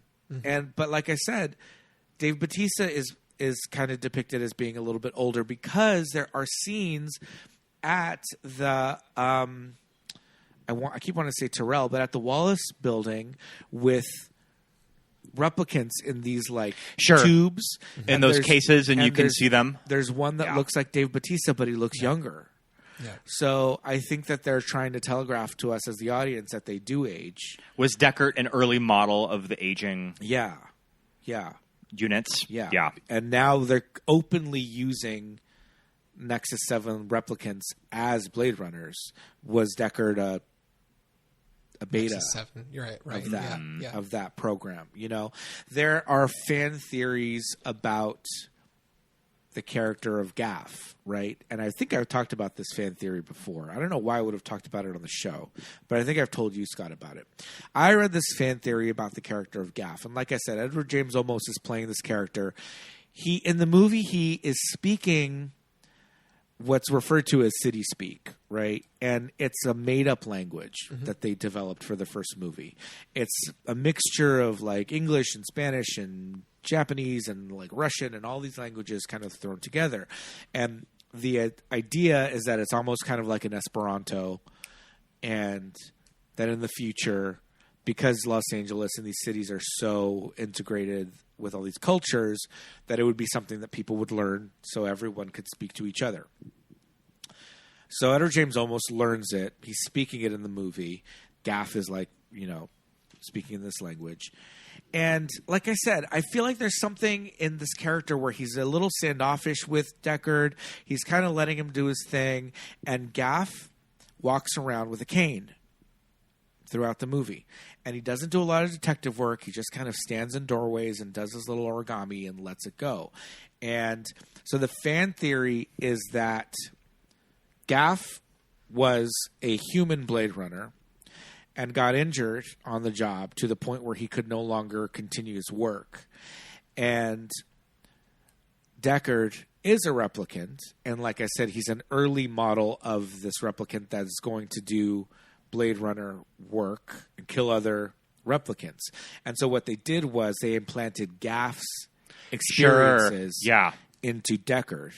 Okay. So those are his memories of being a cop and retiring Blade Runners. And that's why Gaff is so resentful of him, because he's like now taking over his job that he can no longer do. And then he gives him the unicorn origami to and kind of is show almost him, these like, I know what's going on. Is almost these horse images of the unicorn like filler in his brain. That's maybe that's just sort of a placeholder to kind of fill in the blanks, and that's why Gaff knows about with the memories. Yeah. So I like that theory. Yeah. I think it makes sense. So I think it holds. Sure. I think it holds. A little water. I think it holds up. Yeah. I don't know where. It must be on Reddit or something, but yeah. I don't think it's like an official like Ridley Scott, kind of a thing, but that's one thing. He seems very amenable to these theories, though. Like, I mean, he was just like, he came out at one point. It's like, I think he's a replicant. Like, okay, well, there you go. Now but then hasn't like Harrison Ford made statements where he doesn't agree with that though? Probably. I think that he's added into the conversation too. Yeah. It's like, no. Yeah. Was he talking to Callista about it? Like, they keep asking me if Deckard is a goddamn replicant. God damn it, Callista. They're still married, right? Yeah. Okay. I think so. And they've gotten to the point where Callista's now age appropriate for him. Yeah, pretty much. Now she's a swinging older gal. All right. Well, let's see. What else do we have for 2049 that we haven't talked about yet? What's his name? Barkhad Abdi. I forgot. I'm the captain now. I'm the captain now was in this movie. So that's right. I wanted to talk a little bit about Vegas because they go to I love all the Vegas They scenes. go to Las Vegas, right? They're like, there's only one place that's going to have this much radioactivity. Las Vegas. So they go, And I'm like, the hell Vegas is this? But again, maybe in this universe, This is the future of 2019 Blade Runner. The Luxor was Blade Runner. never built. There's no Excalibur in this. But it version. sort of looks like it's in the location of where the flamingo is a little bit. I think that it's just a very like 70s future of like of Vegas. I mean, I think that they are on to something with the hologram Elvis show. I think this should be an actual thing. I'd go to that. That you go to this when you go to Vegas. I want to see the LVH Elvis show in a hologram. Oh man, can you They can imagine do that. The entire performance. I mean, they did it with ABBA. Yeah, that'd be. But cool. although that said, ABBA is actually alive to capture some of that. But I think that you could use technology and use of what they had. Maybe something like the comeback special would be easier because there's the most of it, footage. There's the most footage of the comeback special. Yeah. But I think you could make something like that work. I think you're onto something, Scott. That scene is so wacky when they're fighting and Elvis and like the like flamingo girls are like cutting in and out constantly. Yeah. Okay, so maybe this is another reason why Deckard is a replicant, because Harrison Ford is getting the shit beat out of him by a replicant. So Kay is strong as hell. Grandpa can still throw down though. So that's what I'm saying. I'm like, maybe he really is a robot because he is throwing down and he's taking some hits. Yeah.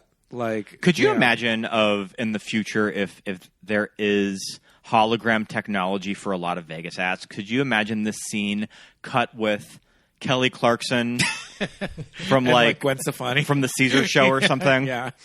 If you just start hearing like Since You've Been Gone, or Breakaway or something. They're in like the drag race bar. Yeah. Baby, we made it. We made it.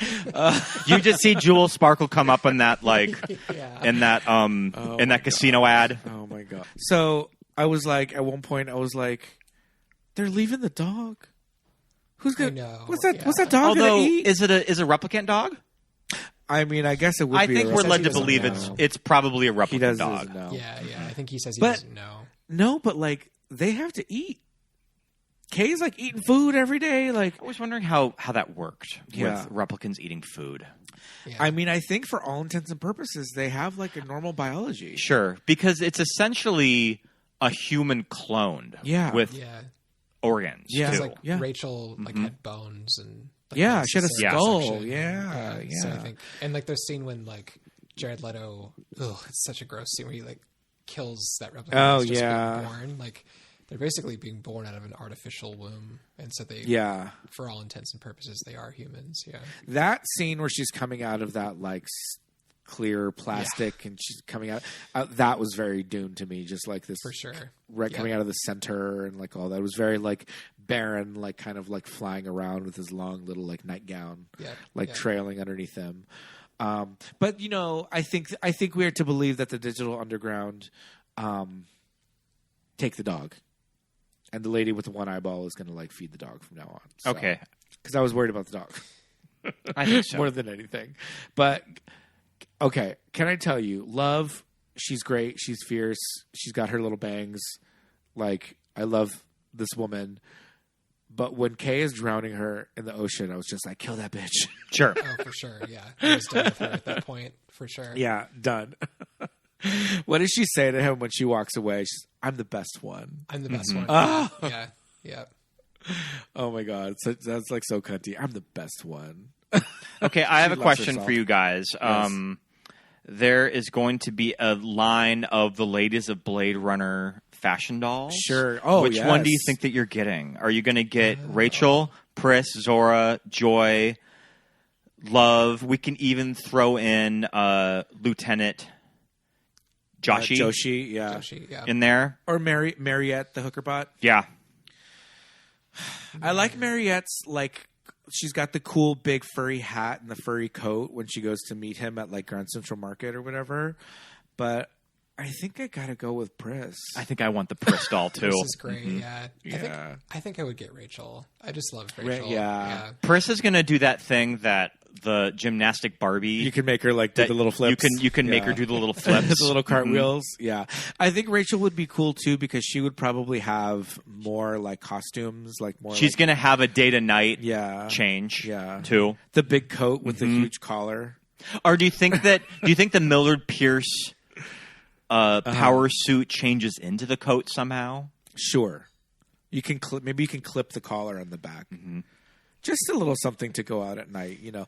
Yeah. In Los Angeles of the future, didn't it snow in the first Blade Runner? I feel like it's snowing in there as well. It snows. Yeah. Yeah. It ends with them snowing. Yeah. He's having his little moment, looking at the snow when he dies. So this is why it's climate change and not global warming. Exactly. Because I feel like the crazy shit can bring things like snow to Los Angeles. Climate change, people. I'm preaching to the choir. I don't think anybody listens to the show. Y'all get like torrential rainstorms more often there now, don't you? Yeah. Yeah, the rain situation is very different than when I was a kid. I mean, well, especially in the spring and early summer. Yeah, I think all the seasons are very different from how I remember it when I was growing up. It's the weather patterns are completely different out here over the past 30 years. Yeah, in New York too. I mean, I haven't lived in New York I've been here for like 7 years, but you can sense it. You can sense it for sure. Yeah, for sure. It's crazy, and I hate it. It does not make us think good things for our future, but you know, get ready for that seawall. Yeah. Mm-hmm. Oh my gosh. I think the depiction of the futuristic LA is, like we were saying, it piggybacks on what they've already shown us. In the first movie, it was these billboards that were kind of built into the skyscrapers, and in this movie they're like projections. They're like holographic projections everywhere, because like holograms, I think, you know, that's kind of something that is actual in technology, is like getting to this point of like not physical but holograms that kind of take up space, you know, that are not just projections. I thought that was kind of cool that they were kind of like tracking where the science and where the tech would go from this base starting point. But yeah, I think it would have to take somebody like Villeneuve to accomplish that. And yeah, the longer we watched it, the more I was just like, oh man, you can just see those influences. And even going back to Arrival, you know, it just really feels like this world. Definitely, yeah. I did love that they also worked in Rachel's line into 2049 where she's like, are you asking me if I'm a replicant or a lesbian? They got that back into the second movie.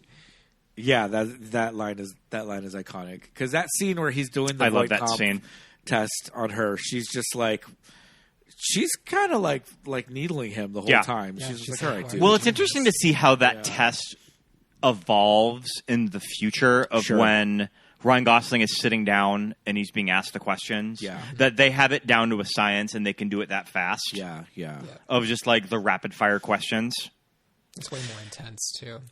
Yeah, those questioning scenes are very much like, as a viewer, you're just like, okay, you're just taking the context clues of like, okay, this is a test that they're doing with him to get these baseline reactions and blah, blah, blah. But as you watch it, you're just like, it feels like it's a real thing.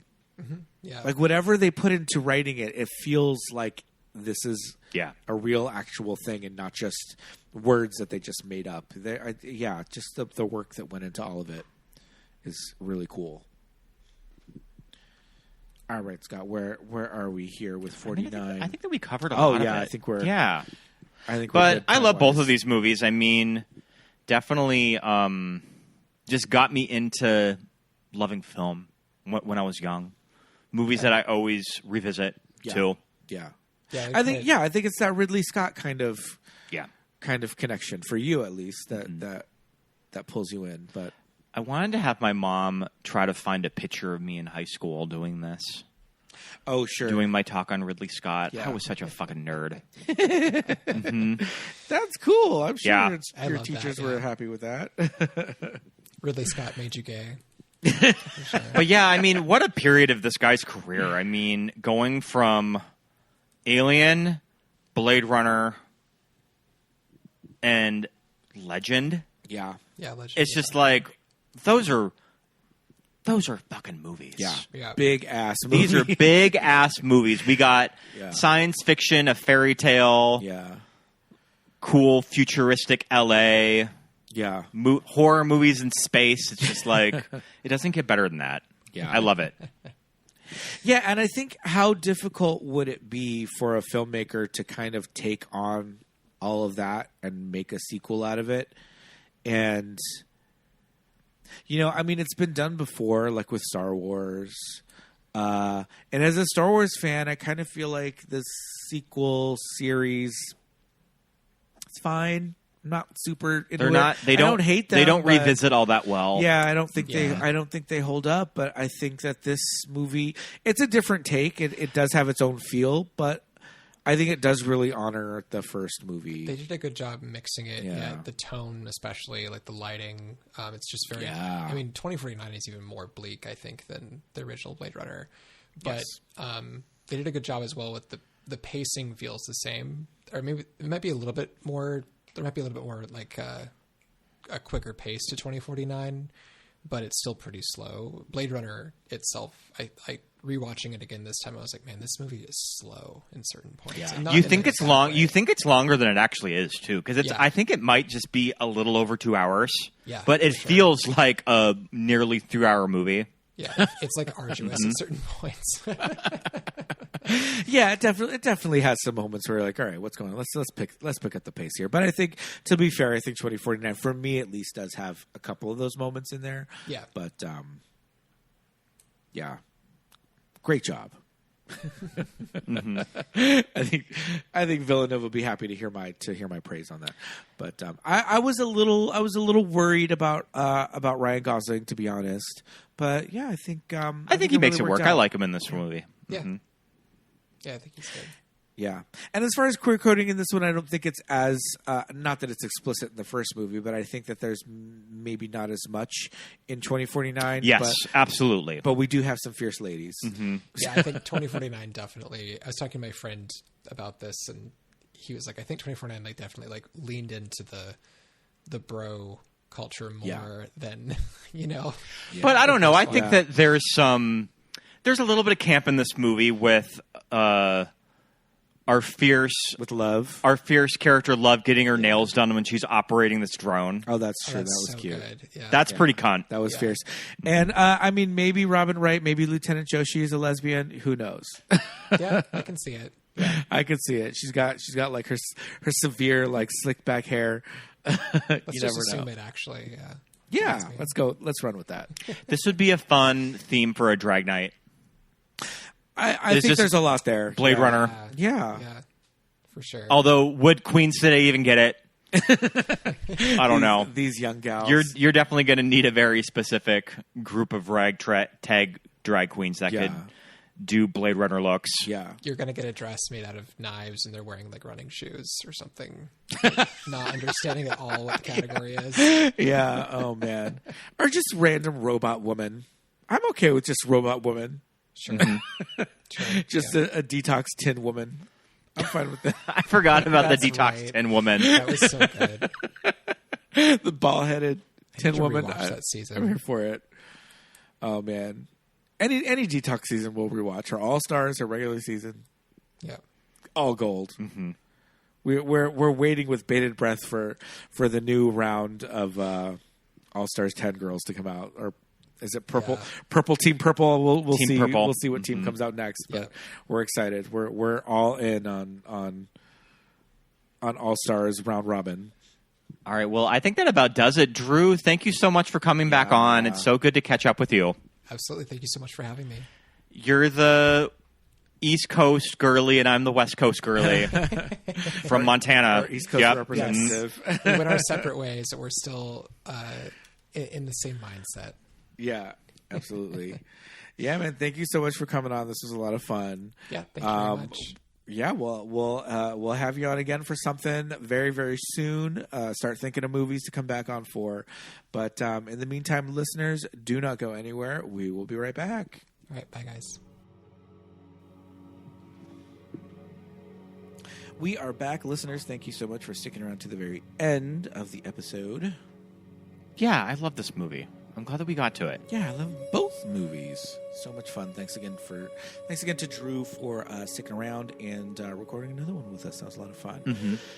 But I think right about now... Is it that time? I think it's that time. Yes, for the Patreon shout-outs. Let's hear them. Some Patreon shout-outs. We want to say a great big hello and thank you to all of our wonderful active patrons, including Carla, Leah, Megan, Rachel, Kelsey, Andrew, Stephen, Vanessa, Leah, SB, Brian, Sarah, Richard, Mark, Amy, Erica, Anna, Mitchie, our friends at How Do You Drew, Andy, Kate, Pep, Roberto, Daisy, Kelly, Chrissy, Stephen, Laura, Thomas, Lori, Brenna, Jess, Lawrence, Lisa, Alexis, Thomas, Millie, Ted, Benny, Melanie, Susan, Paul, Jamie, Drew, Genevieve, Dawn, Josh, Aaron, Nick and Shannon, Christine, and Rufino. You guys, thank you so much. We have a lot of fun stuff on the Patreon. Yes. So, as you might know, we previewed it a few weeks ago, but at the $5 level, you will get the TV shows that keep us gay, where we talk about a TV show every month. And around the time that the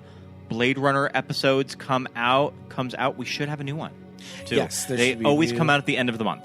There's going to be a new TV that keeps us gay coming out for your listening pleasure, and that's at $5. And then at $10, you get all of that plus a Watch With Us commentary track.